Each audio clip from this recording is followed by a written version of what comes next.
haber tenido el Señor, sino viendo a una raza humana caminando rumbo al infierno y diciendo: yo no puedo permitir que pase la eternidad en el infierno, tengo que hacer algo. Pero insisto, tantos y tantos cristianos pasan semanas, meses, años y no lo hacemos. No lo hacemos.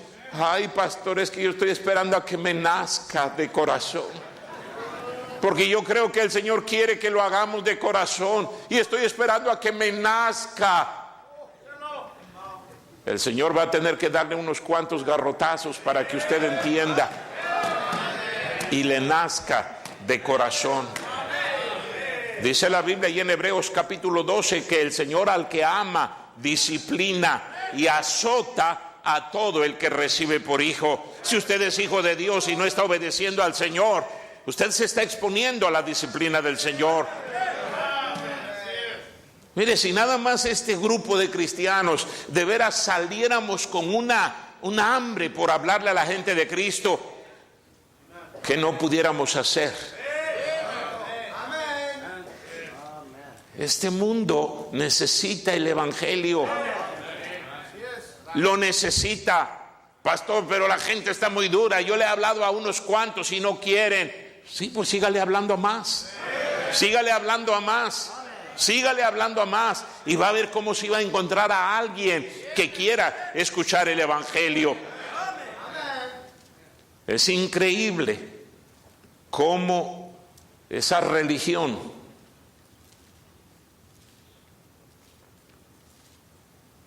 de los musulmanes está creciendo en el mundo. Y a mí me sorprende. ¿Sabía usted que la religión que más está creciendo aquí en los Estados Unidos es la religión del Islam? ¿Y sabía que la población entre la cual está creciendo más es entre los hispanos? Investigue y se va a dar cuenta de eso.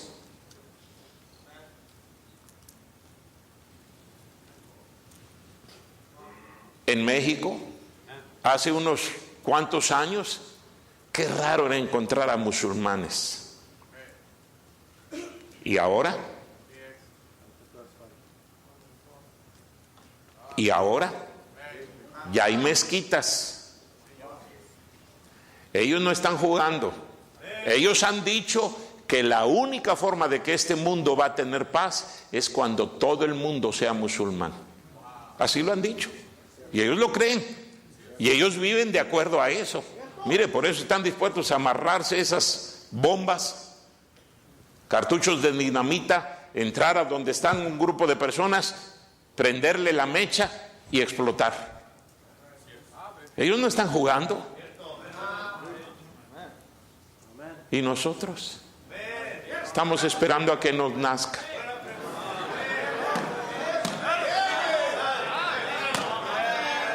Hasta que me nazca, pastor.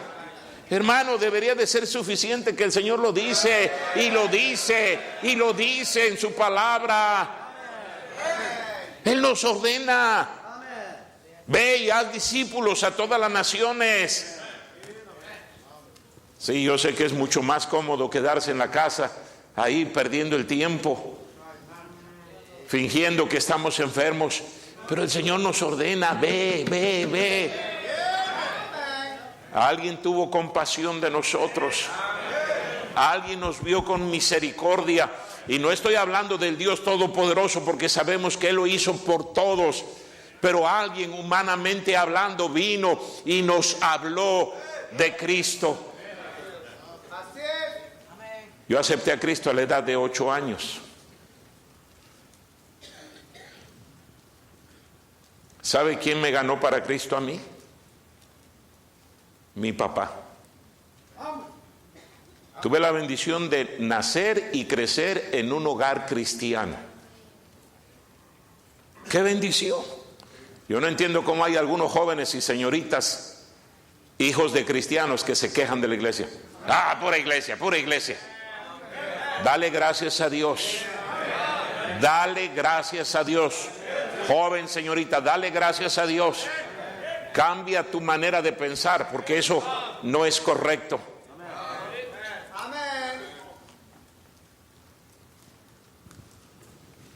Mi papá me contó varias veces su testimonio, cómo fue que él aceptó a Cristo.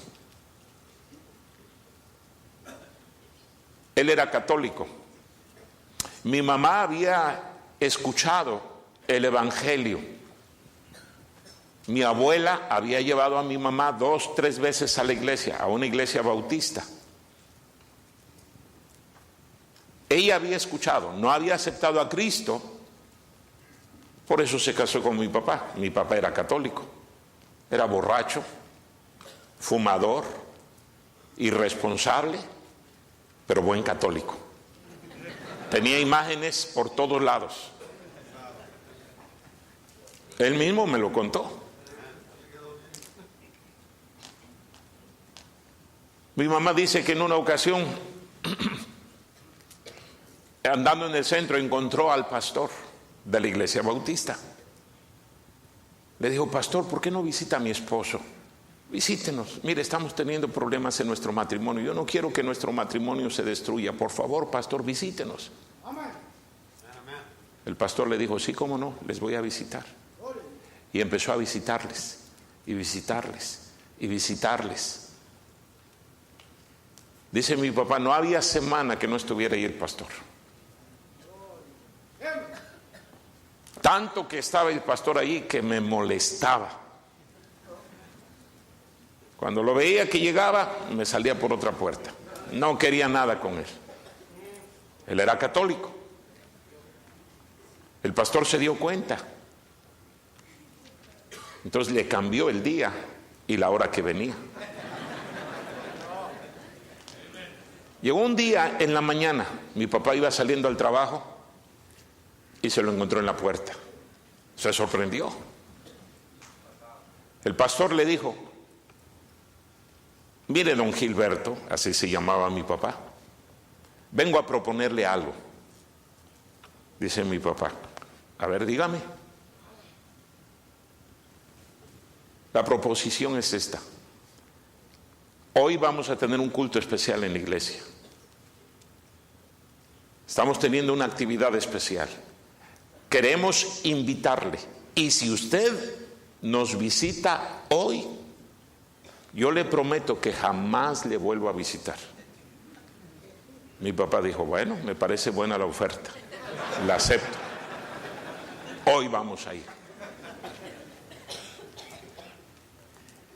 Se fue a trabajar mi papá.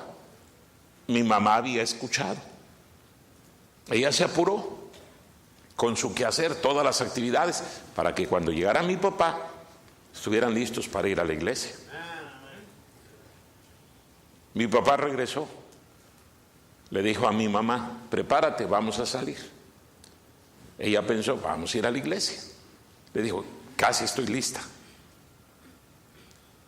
Terminó de comer mi papá. Salieron. ¿Cuál fue la sorpresa para mi mamá cuando llegaron al cine? Le dice mi mamá: ¿qué estamos haciendo aquí? Mi papá le dice: pues vamos a entrar al cine. No, dice, tú le prometiste al pastor que hoy ibas a ir a la iglesia. Sí, pero yo nada más se lo dije para quitármelo de encima. Me cae mal ese hombre. Ahí empezaron a discutir. Y al fin dice mi papá, ya para no discutir más, le dije: está bien, vamos a ir a la iglesia, pero nada más hoy. Mi mamá le dijo: pues eso fue lo que le dije al pastor, nada más hoy. Llegaron a la iglesia. Se sentó hasta allá atrás. El predicador empezó a hablar. Y dice mi papá: yo sentí como que ese hombre me conocía. Todo me lo estaba diciendo a mí. Todo lo estaba diciendo por mí. Cuando terminó la predicación, él fue el primero en pasar al frente y recibir a Cristo como su Salvador personal. ¿Y cómo cambió la vida de mi papá?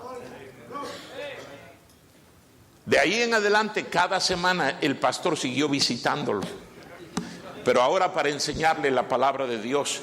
Y más adelante decirle, hermano Gilberto, quiero que me acompañe, mire, tenemos que hacer unas visitas, vamos por favor. Y mi papá decía, sí, cómo no, vamos y vamos. ¿Sabe? Cuando Dios pensó en alcanzar con el evangelio a mi papá, no nada más estaba pensando en mi papá, estaba pensando en mí.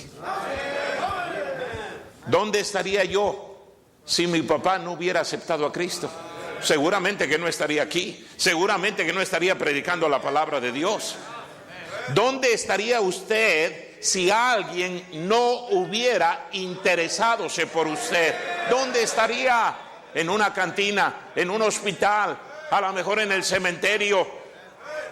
Alguien tuvo compasión de usted.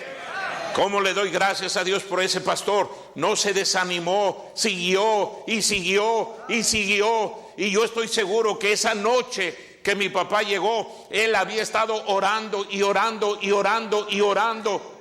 No fue casualidad, no fue casualidad. Todo estaba preparado por el Señor. Desde que mi papá aceptó a Cristo, jamás falló a la iglesia. Jamás, jamás. ¡Qué bendición! ¿No es lo mismo que debemos de hacer nosotros por otras personas? Insisto, hermano, alguien lo hizo por nosotros. ¿Cómo fue salvo usted? No fue accidente, no fue casualidad. El Señor movió los corazones, movió las voluntades. El Señor tocó la vida de esas personas y usted fue salvo. Gracias a Dios por ello. Gracias a Dios. Mire, para el Señor era una prioridad no solamente leer la Biblia, estudiar la Biblia, pero también predicar el Evangelio. Mire otra prioridad de nuestro Señor. Vaya a Lucas. Lucas, él dijo, me es necesario estar en los negocios de mi Padre. Él dijo, me es necesario predicar el Evangelio. Ahora mire Lucas capítulo número 9. Lucas capítulo 9.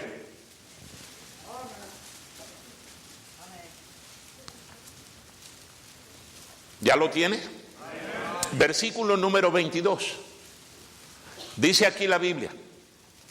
Y diciendo, mire la primera frase, es necesario que el Hijo del Hombre padezca muchas cosas y sea desechado por los ancianos, por los principales sacerdotes y por los escribas, y que sea muerto y resucite al tercer día.